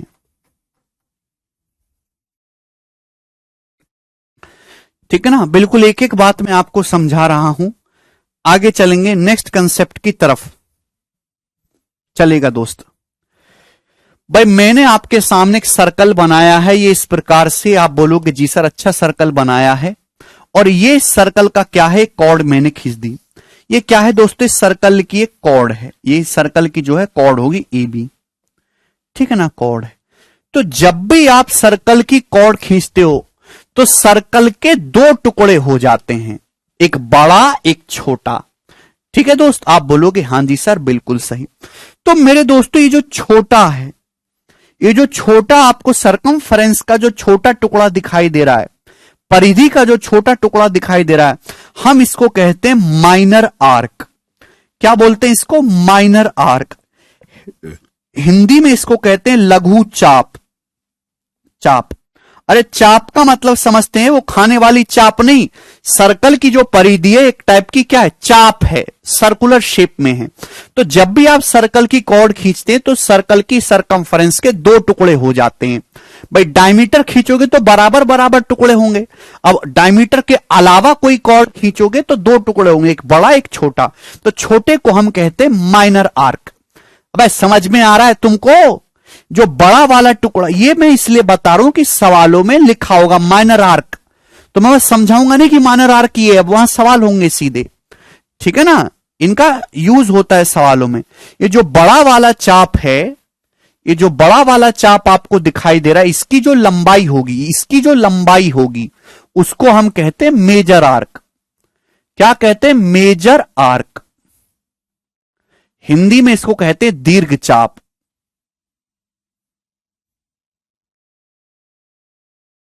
दीर्घ चाप समझ में आया?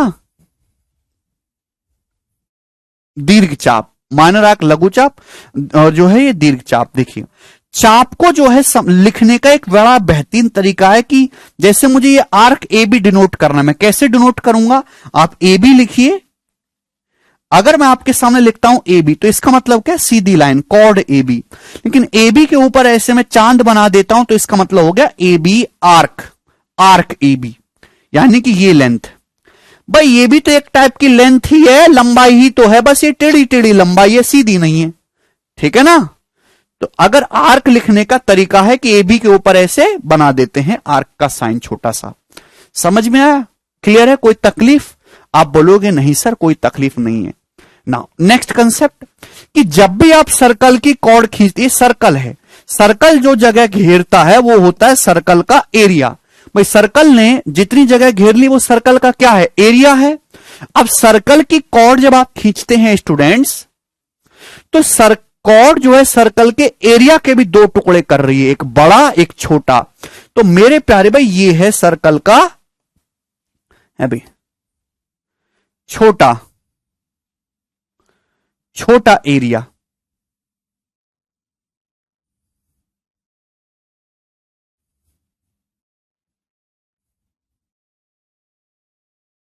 दिखाई दे रहा है? आप बोलोगे हां जी सर बिल्कुल दिखाई दे रहा है।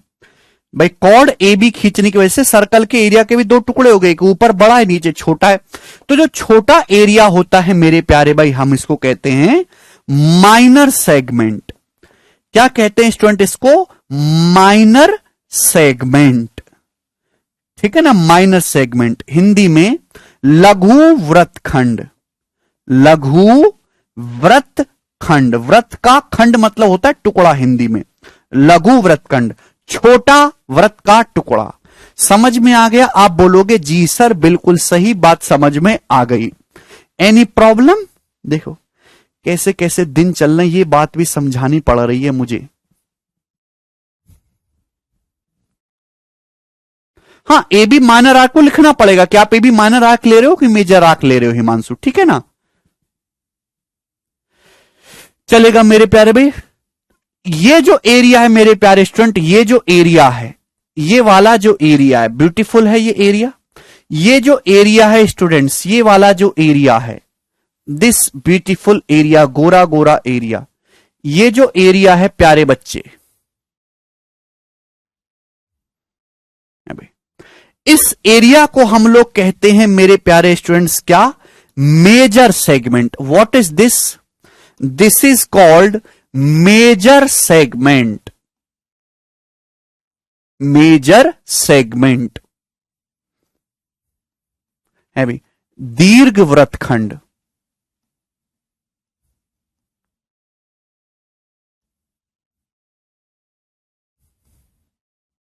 मेजर सेगमेंट, दीर्घ वृत्तखंड।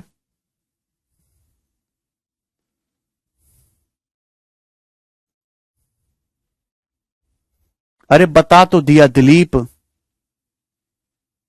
ठीक है जी। आप बोलोगे हां जी सर बिल्कुल बात समझ में आ गई, इसमें कोई परेशानी नहीं है, यहां तक किसी को भी एकदम क्लियर है। आगे चलें। यहां तक की बात है क्लियर?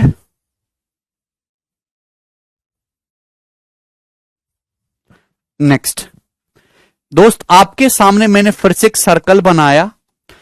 ये सर्कल की कॉर्ड है ए बी, ये सर्कल की कॉर्ड है दोस्त ए बी, ए बी, और ये सर्कल का सेंटर है ओ।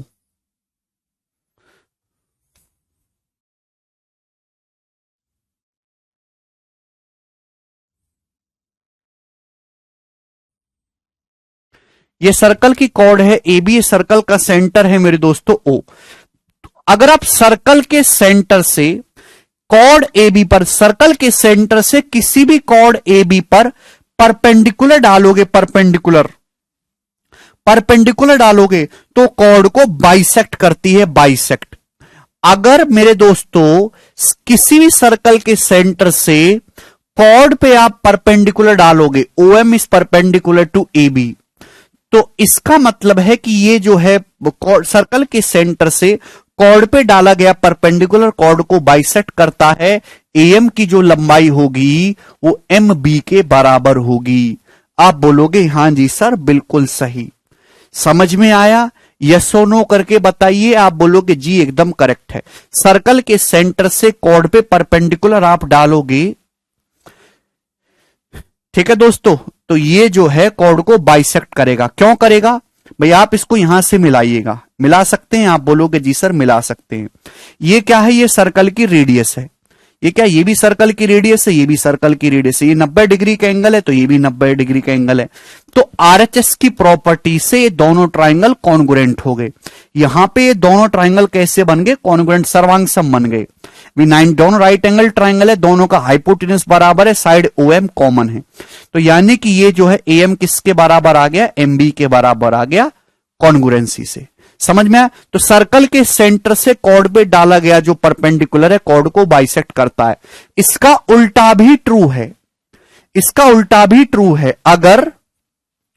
अगर एएम आपको एमबी के बराबर दे रखा है तो इसका मतलब मेरे दोस्तों ये होगा कि ओएम जो है वो ए बी पे परपेंडिकुलर होगी। मतलब समझे इस बात का? नहीं समझे होंगे। मतलब यह है कि अगर आपके सामने सर्कल है अभी और ये सर्कल की कॉर्ड है, ये सेंटर है, तो अगर आप कॉर्ड के मिड पॉइंट से, जीवा के मध्य बिंदु से, कॉर्ड के मिड पॉइंट से सर्कल के सेंटर को मिलाओगे तो ये जो लाइन बनेगी, कॉर्ड का मिड पॉइंट है, ये कॉर्ड के मिड पॉइंट से सर्कल के सेंटर को मिलाओगे तो जो लाइन बनेगी ओएम, ये कॉर्ड पे परपेंडिकुलर होगी। समझ में आया? This is concept number 1। बहुत ही आसान और इंपॉर्टेंट कंसेप्ट है। ठीक है, आगे चलेंगे। नेक्स्ट, मैं आपके सामने एक सर्कल बनाता हूं। फिर से सर्कल बनाया। इस सर्कल की दो कॉर्ड हैं, ये दो कॉर्ड हैं, ए बी और सी डी, ए बी और सी डी। समझ में आया? आप बोलोगे हां जी सर ये बात हमको अच्छे से समझ में आ गई। तो इक्वल लंबाई की जो कॉर्ड हैं सर्कल के सेंटर पे बराबर एंगल बनाती है। बराबर लंबाई की जीवाएं सर्कल के सेंटर पे इक्वल एंगल बनाती हैं। अगर दो कॉर्ड बराबर हैं, यदि ए बी बराबर सी डी है, तो इसका मतलब यह होगा कि जो अगर ये दोनों chord A B C D बराबर हैं तो जो आर्क ए बी की लंबाई होगी वही आर्क सी डी की लंबाई होगी। पहली बात तो ये, अगर दो कॉर्ड बराबर है तो उन कॉर्ड के द्वारा जो सबटेंडेड आर्क है वो भी इक्वल होगा। अगर ऐसा है मेरे प्यारे भाई, दो बराबर लंबाई की जीवाएं सर्कल के सेंटर पे इक्वल एंगल बनाती हैं, इक्वल एंगल। आप बोलोगे जी सर बिल्कुल सही, यानी कि ये सी ओ डी।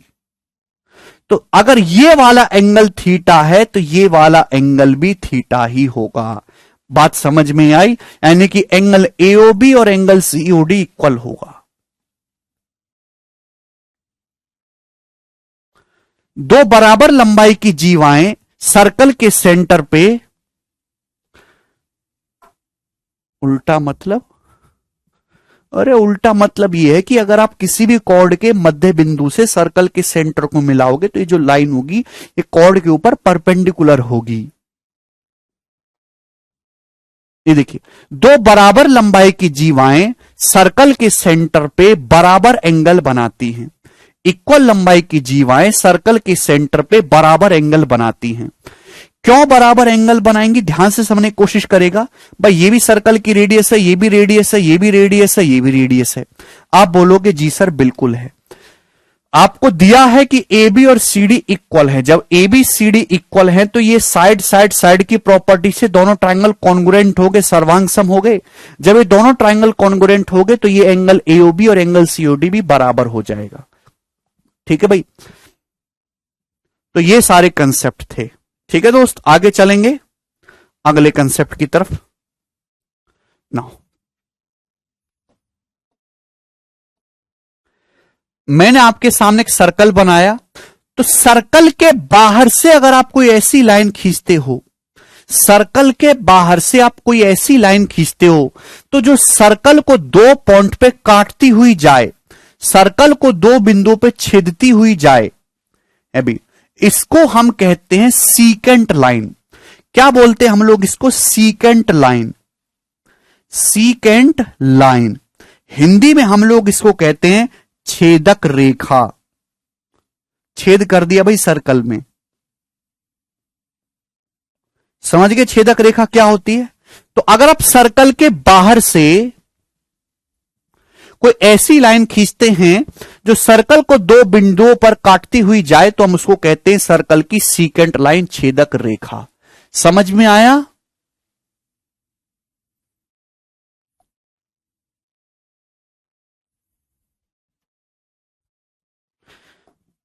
देख लो भाई, पता नहीं ये भी नहीं उतार पा रहे हो आप लोग।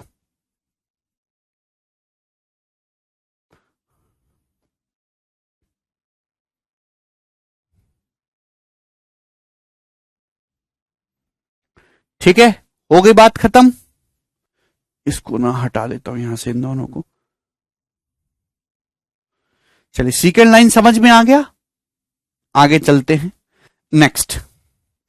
तो मेरे दोस्तों मैंने आपके सामने पहले टर्मिनोलॉजी समझा रहा हूं। सर्कल मैंने आपके सामने खींचा, सर्कल। ठीक है, बहुत ही इंपॉर्टेंट कंसेप्ट है, हद से ज्यादा है।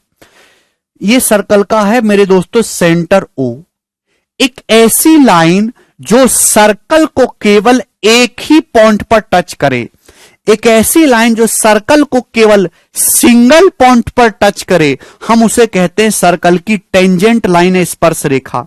एक ऐसी लाइन जो सर्कल को केवल एक ही बिंदु पर टच करके निकल जाए, एक ही बिंदु पर टच करके निकल जाए, उसे सर्कल की टेंजेंट लाइन या फिर स्पर्श रेखा कहते हैं।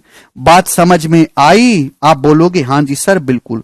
एक ऐसी लाइन जो सर्कल को केवल एक ही बिंदु पर टच करती हुई जाए, उसे सर्कल की टेंजेंट लाइन या स्पर्श रेखा कहते हैं। ठीक है, तो यहां ये जो ए बी है, ये जो ए बी है, इसे कहेंगे सर्कल की टेंजेंट लाइन, स्पर्श रेखा। टेंजेंट लाइन, स्पर्श रेखा। और जिस पॉइंट पे ये लाइन सर्कल को टच करती है, इस पॉइंट पी को हम कहते हैं टेंजेंशियल पॉइंट। क्या कहते हैं इस पॉइंट को, टेंजेंशियल पॉइंट। हिंदी में इसको कहेंगे स्पर्श बिंदु।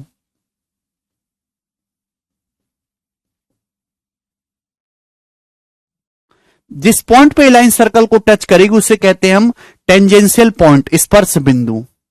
आदित्य कह रहे हैं बेसिक से। वाह बेटे आदित्य, और भी बेसिक चाहिए इन्हें।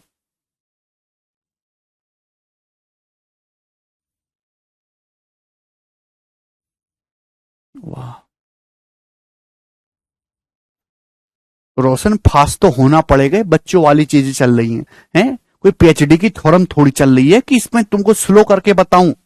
हैं, चलो ये बात समझ में आएगी। टेंजेंशियल पॉइंट, एक बात ध्यान रखिएगा, ये टेंजेंशियल पॉइंट है, सर्कल का सेंटर है। आप मिलाओगे ये क्या है, तो ये सर्कल की रेडियस, ये सर्कल की रेडियस है। टेंजेंट लाइन और सर्कल की इस रेडियस के बीच में जो एंगल बनता है ये हमेशा 90 डिग्री का होता है। This angle will be always 90 degree, ये एंगल हमेशा 90 डिग्री का होगा। टेंजेंट लाइन, सर्कल की स्पर्श रेखा और टेंजेंशियल पॉइंट से सर्कल को मिलाने वाली रेडियस के बीच ये जो एंगल बनेगा ये हमेशा ही 90 डिग्री का होगा। क्यों? क्योंकि अगर ये 90 डिग्री का नहीं हुआ, सपोज 80 डिग्री का हुआ, 80 डिग्री होने की वजह से ये लाइन जो है टेढ़ी हो जाएगी तो सर्कल के अंदर घुस जाएगी। लाइन सर्कल के अंदर ना घुसे, सर्कल को केवल एक ही बिंदु पे टच करे, इसलिए टेंजेंट और रेडियस के बीच हमेशा ये एंगल 90 डिग्री बनना चाहिए। वेरी वेरी इंपॉर्टेंट कंसेप्ट कि टेंजेंट लाइन और सर्कल के रेडियस के बीच में बना जो एंगल होता है ये हमेशा 90 डिग्री का होता है। हालांकि इस बात का पहले भी प्रयोग करते रहे हैं। ठीक है दोस्त, आगे चलेंगे। आप बोलोगे हां जी सर बिल्कुल सही बात, एकदम करेक्ट है। नेक्स्ट कंसेप्ट, नेक्स्ट कंसेप्ट, ठीक है ना, एंगल वाली बात करेंगे पहले। ये देखिएगा, ये मेरे दोस्तों सर्कल का सेंटर है यहां पर O। समझने की कोशिश करिए, सर्कल के किसी आर्क द्वारा, सर्कल के किसी भी आर्क द्वारा, सर्कल के किसी भी आर्क द्वारा सेंटर पे बना कोण सरकमफेरेंस पे बने कोण का डबल होता है। सर्कल के किसी चाप द्वारा सेंटर पे बना कोण सरकमफेरेंस पे बने कोण का डबल होता है। यह बात आपको समझनी चाहिए। क्लियर है? सर्कल के किसी चाप द्वारा सेंटर पे बना कोण सरकमफेरेंस पे बने कोण का डबल होता है। भाई मैंने ये वाला चाप ले लिया आपके सामने, ये वाला आर्क ले लिया एक AB, मैंने आपके सामने ये वाला चाप ले लिया AB, छोटा चाप लिया मैंने। इस चाप द्वारा सर्कल की परिधि पे आप कहीं भी कोई एंगल बना लो जहां आपको पसंद आता है। मैंने ये एंगल बना लिया इस चाप द्वारा, ये वाला एंगल। ठीक है, आप बोलोगे जी सर बिल्कुल सही। तो इस चाप पे नहीं बनाना कि इसी पे एंगल बना ले लगो। मैंने ये आर्क लिया, इस आर्क AB द्वारा सर्कल की बची खुची सरकमफेरेंस पे कहीं भी कोई एंगल बना लो। आपने ये एंगल बनाया, सपोज अगर ये एंगल थीटा है तो सेम इसी आर्क AB द्वारा अगर सर्कल के सेंटर पे आप एंगल बनाओगे तो ये एंगल कितनी डिग्री का होगा? 2 थीटा होगा। जी आप बोलोगे जी सर बिल्कुल करेक्ट है। तो सर्कल के किसी आर्क द्वारा सेंटर पे जो एंगल होगा वो सरकमफेरेंस पे बने एंगल का डबल होगा। ठीक है?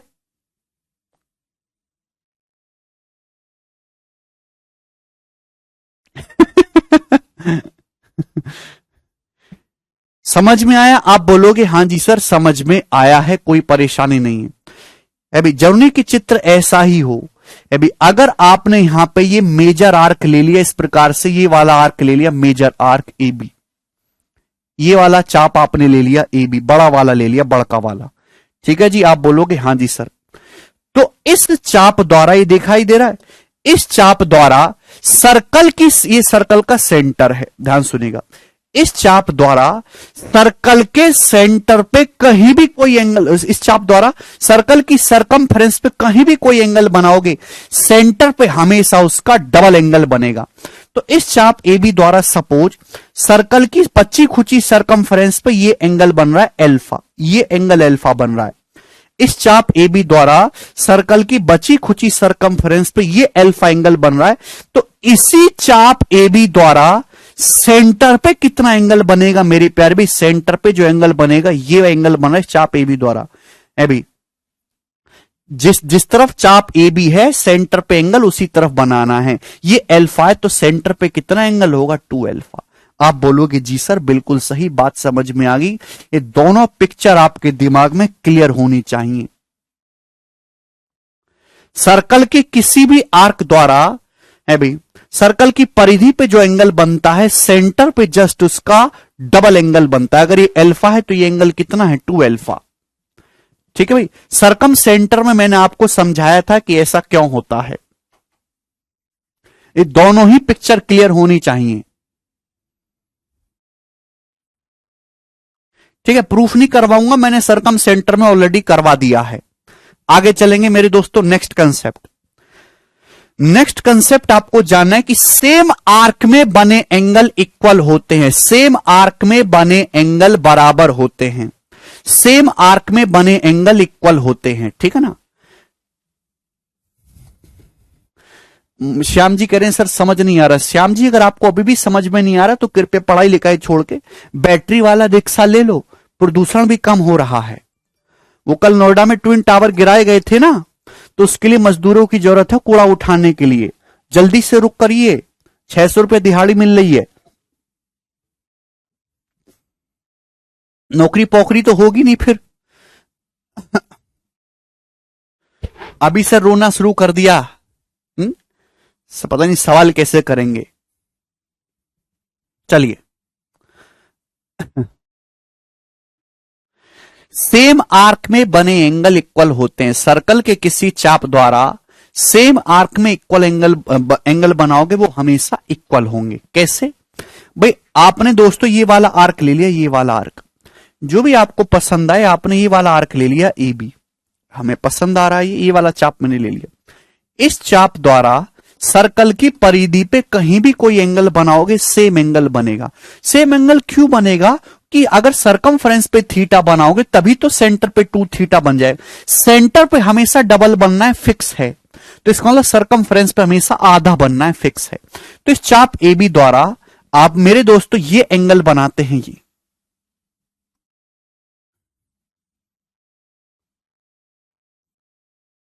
ये एंगल थीटा है। अगर ये एंगल थीटा है तो इसी चाप ए बी द्वारा आप ये एंगल बनाएंगे मेरे प्यारे भाई, ये भी कितना होगा, ये भी थीटा ही होगा। आप बोलोगे जी सर बिल्कुल करेक्ट। इस चाप ए बी द्वारा आप ये एंगल बनाएंगे मेरे प्यारे भाई, ये एंगल भी कितना होगा, थीटा होगा। तो सेम आर्क में, इस आर्क ए बी द्वारा सेम आर्क में कहीं भी कोई एंगल बनाओगे वो हमेशा थीटा ही होगा। समझ में आया? आप बोलोगे जी सर बिल्कुल करेक्ट है, कोई परेशानी नहीं है।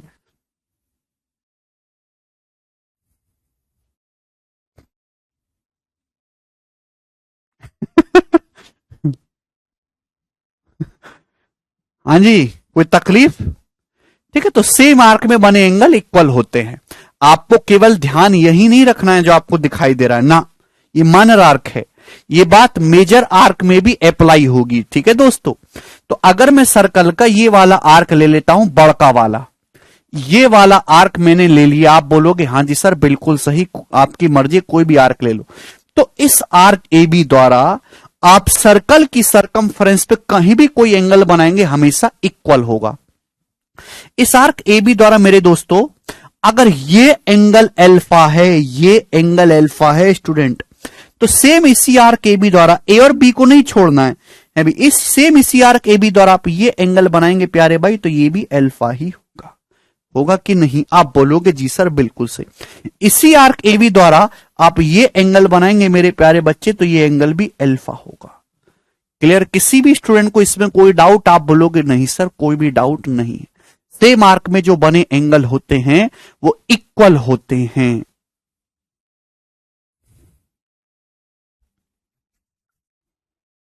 Very very important concept, very very important. ठीक है भाई, तो दोस्त जो मैंने आपको ये बातें बताई हद से ज्यादा इंपॉर्टेंट है। सेंटर पे बना एंगल सरकमफ्रेंस पे बने एंगल का डबल होता है, सेम आर्क में बने एंगल इक्वल होते हैं। नेक्स्ट, सब लोग अपनी कॉपी में हेडिंग डालेंगे alternate segment theorem. Alternate segment theorem,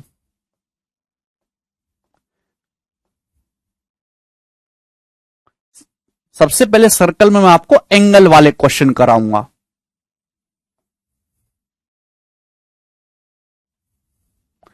alternate segment theorem, ठीक है दोस्त? आप बोलोगे हां जी सर बिल्कुल सही, करेक्ट है। अब अल्टरनेट सेगमेंट थ्योरम क्या है, हद से ज्यादा इंपॉर्टेंट है, आपको जानना है। तो मेरे प्यारे भाई, मेरे शब्दों को, अच्छा एक कंसेप्ट रुक गया मेरे दोस्तों, एक कंसेप्ट रह गया बीच में। सेमी सर्कल में बना एंगल हमेशा 90 डिग्री होता है। सेमी सर्कल अर्धवृत्त में बना कोण हमेशा 90 डिग्री होता है। सेमी सर्कल में ऑलवेज कितना? 90 डिग्री का एंगल बनता है। सेमी सर्कल में ऑलवेज 90 डिग्री का एंगल बनता है। आप बोलोगे हां जी सर बिल्कुल सही। भाई मैंने आपके सामने एक सर्कल बनाया, ये इस सर्कल का डायमीटर है ए बी। अगर इस सर्कल का डायमीटर है ए बी तो जाहिर सी बात है सेंटर से पास करेगा ओ, ये सेंटर होगा।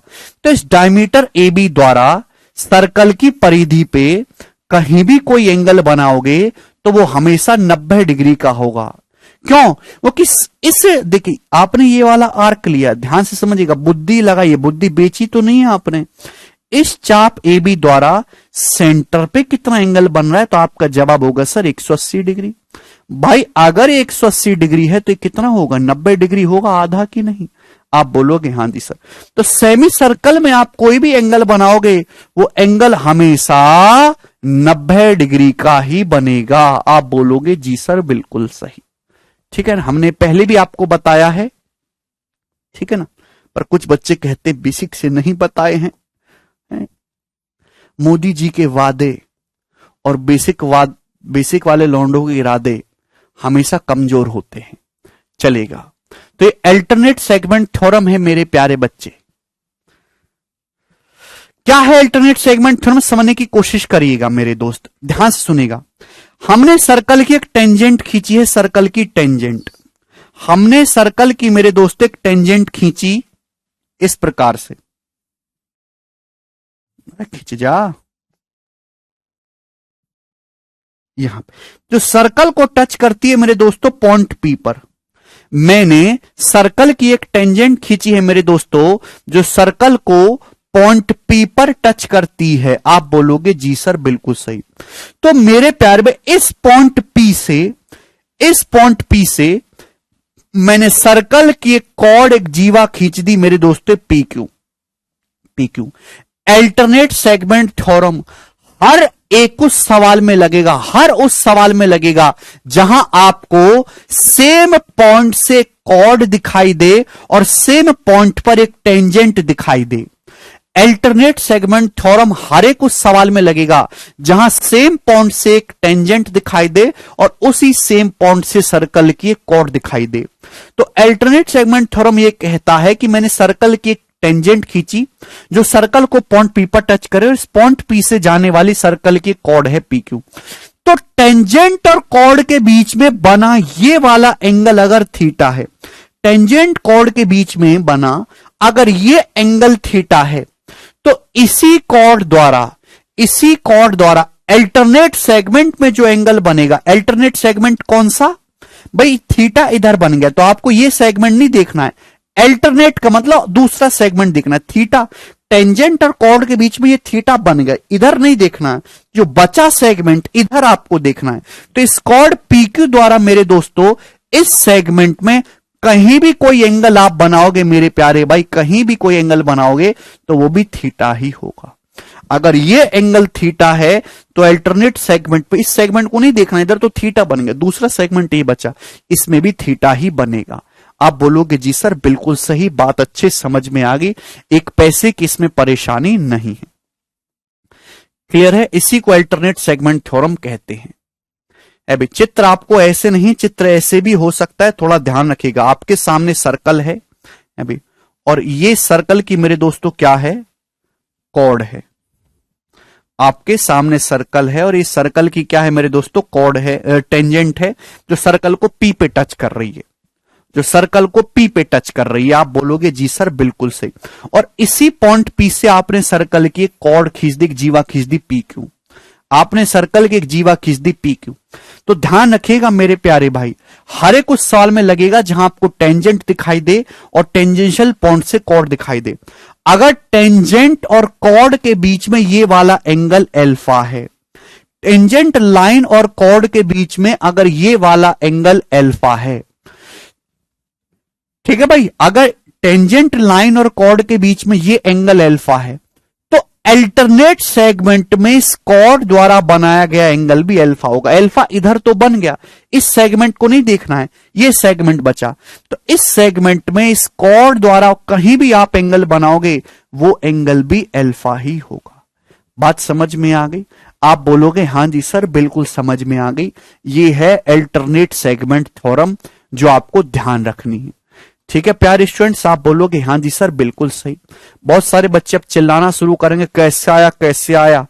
ठीक है, तो वो भी मैं आपको बता देता हूं और आपको जानना जरूरी भी है, इससे आपका दिमाग खुलेगा। भाई सर्कल है, सर्कल की टेंजेंट है, ये PQ सर्कल की दोस्तों एक कॉर्ड है। तो मेरे प्यारे भाई मैंने ये वाला एंगल थीटा मान लिया कि ये थीटा है। तो दोस्तों ये है सर्कल का सेंटर O। बहुत ही बेसिक है, कुछ खास बात नहीं है, सर्कल का सेंटर O है। तो मेरे प्यारे भाई आप यहां सेंटर से आप इसको मिलाएंगे तो प्यारे बच्चे बताइए एंगल कितने डिग्री का होगा? 90 डिग्री का होगा कि नहीं होगा? आप बोलोगे जी सर। टेंजेंट और रेडियस के बीच में एंगल कितने डिग्री का होगा? 90 है। ये भी 90 है भाई, ये 90 है, ये भी 90 है, तो ये थीटा है। तो ये कितना बचा स्टूडेंट्स? अगर ये थीटा है तो कितना बचा? तो आपका जवाब होगा sir 90 degree minus theta, 90 minus theta. ये 90 है तो ये भी 90 बचेगा। अगर ये थीटा है तो कितना होगा? 90 माइनस थीटा। आप बोलोगे जी सर बिल्कुल। अगर आप यहां पे O से Q को मिलाएंगे मेरे प्यारे भाई तो आप अच्छी तरीके से जानते हैं मेरे प्यारे बच्चे कि भाई OP भी सर्कल की रेडियस है, OQ भी सर्कल की रेडियस है। आप बोलोगे जी सर भाई ये भी रेडियस है, ये भी रेडियस है, O क्या है? सर्कल का सेंटर है। तो भाई ये कैसा ट्राइंगल बन गया? OPQ आइसोसेलेस बन गया। अगर ये 90 माइनस थीटा है तो ये एंगल भी 90 माइनस थीटा होगा। दो साइड बराबर, दो एंगल बराबर। तो भाई ट्राइंगल के तीनों एंगल का सम कितना होना चाहिए? 180 डिग्री होना चाहिए। इन दोनों का सम 180 माइनस 2 थीटा, तो ये कितना हो जाएगा? ये एंगल हो जाएगा भैया जी 2 थीटा। ये एंगल 2 थीटा हो गया। आप बोलोगे जी सर बिल्कुल हो गया। अब सर्कल के इस आर्क को देखो, दिख रहा है? इस आर्क द्वारा अगर सेंटर पे एंगल 2 थीटा बन गया सेंटर पे, तो बताओ बच्चों सरकमफेरेंस पे कितना एंगल बनना चाहिए था? तो सरकमफेरेंस पे थीटा बनना चाहिए था। आप बोलोगे जी सर बिल्कुल सही। तो हो गया ना अल्टरनेट सेगमेंट थ्योरम में एंगल बराबर है भाई। ये देख पा रहे हैं, ये एंगल हमने थीटा माना था तो ये एंगल भी कितना निकल के आया बच्चों? थीटा निकल के आया। तो यानी कि टेंजेंट और कॉर्ड के बीच में ये एंगल थीटा है, तो अल्टरनेट सेगमेंट में ये भी थीटा बनेगा। सभी कोई बात समझ में आ गई? आप बोलोगे हाँ जी सर समझ में आ गई। ठीक है, चले आज इतना ही छोड़ते हैं दोस्तों, बाकी के कंसेप्ट्स मैं आपको कल समझाऊंगा और कल इस पे सवाल भी शुरू करेंगे। बाय।